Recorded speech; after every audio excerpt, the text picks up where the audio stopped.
Greetings, greetings, friends. Indeed, we are alive. God is good.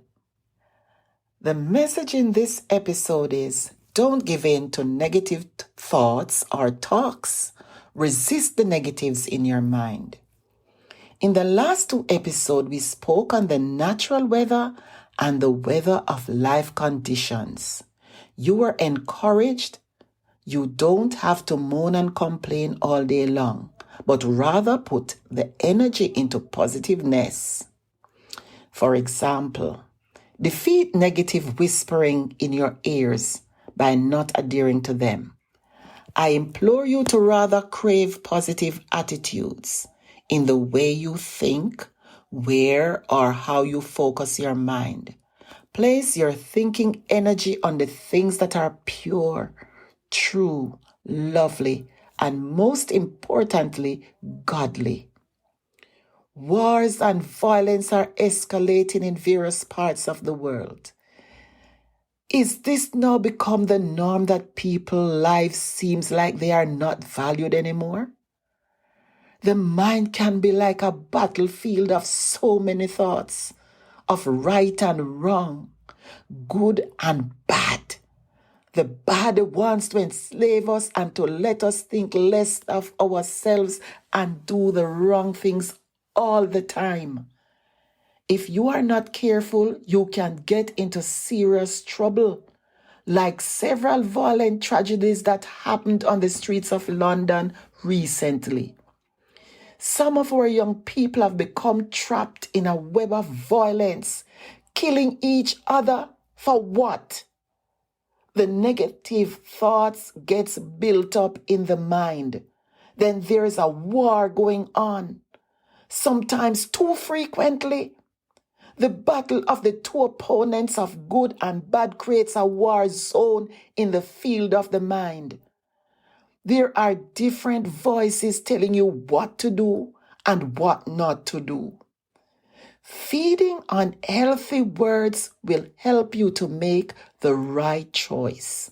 Whatever age group you are, whatever you are whether in the group of children, young people, or adults, it is important to be able to listen to the right words in your mind. It is you who will make that choice or decision, whether good or bad.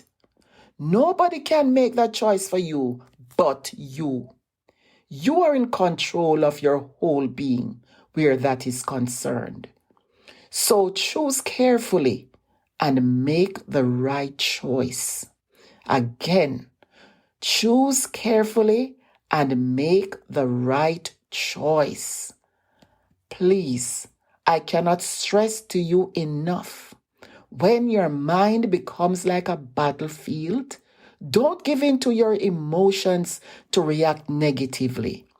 Take a deep breath and allow those emotions to calm down before you even speak. It will be worth it.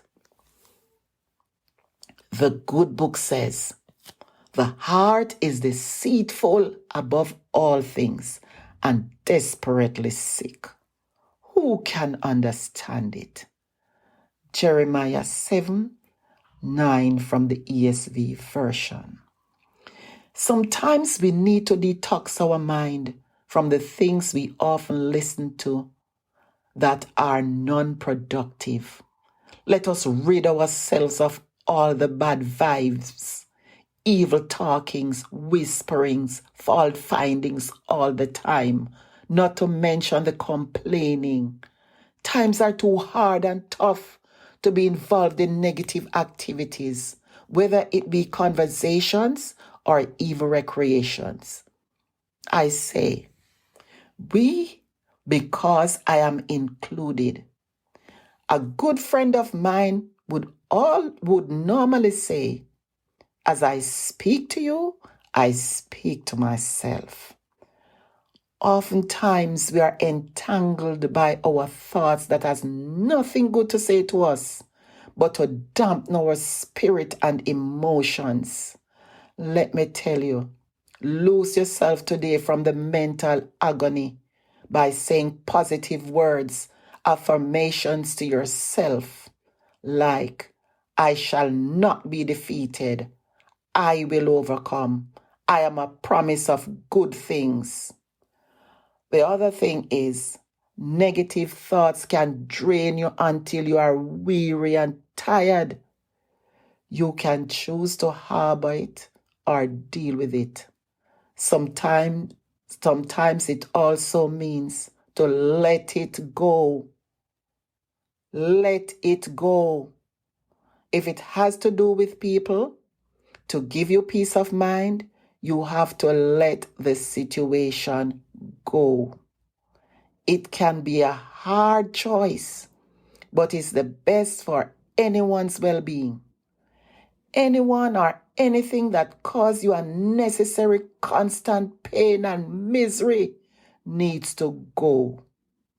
Your well-being is very important. Finally, brethren, whatsoever things are true, whatsoever things are honest, whatsoever things are just, whatsoever things are pure, whatsoever things are lovely, whatsoever things are of good report, if there be any virtue, and if there be any praise, think on these things. Taken from Philippians 4:8, verse 8, from the King James Version. Remember, you are fearfully and wonderfully made. Be blessed.